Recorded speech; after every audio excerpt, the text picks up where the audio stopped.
Hey guys, today we're going to talk about how to perform a VLOOKUP function.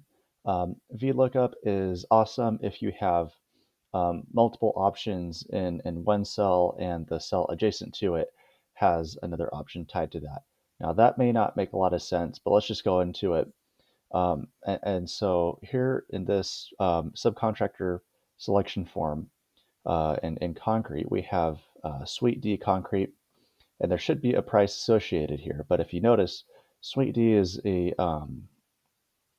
part of a drop down, and so we want to make sure that whatever contractor we select. So if we go to Dayman LLC, um, the price should be associated with Dayman. And so if I click over here on the concrete tab, here are all the contractors, and here are their pricing listed next to each other.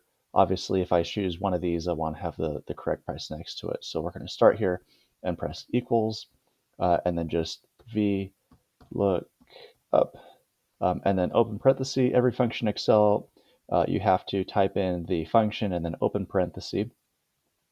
First thing we're going to do is select the lookup value, which is just the cell right next to this one. So select, and then we're going to press comma. And this next step is where people get confused. So we're going to go back to our list here. We're going to highlight our table, so the name of the contractor and their price.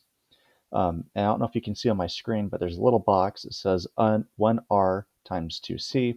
That means that there is one row and two columns. And that 2 is very important here in a second. So we're going to drag and cover the entire table. That's our table, and we're going to select comma.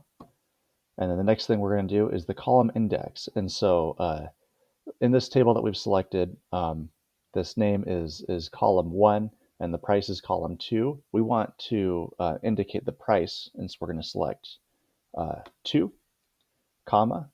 And what you can do here is type in true or false, or 0, which is what I like to do, which means false. And you can kind of see on here, true. All true means is that it's an approximate um, match. And so if you type something, let's say I type in Dayman LLC, but there's an extra space or a comma that shouldn't be there, it'll try to capture it. False means that everything has to be exact. In my experience with what we're doing specifically with construction estimating, false is the way to go. It's just a lot more exact. And so now we're going to close parentheses and select enter. Perfect. And now we've got Dayman LLC. Let's drag this up, and we wanted Suite D concrete.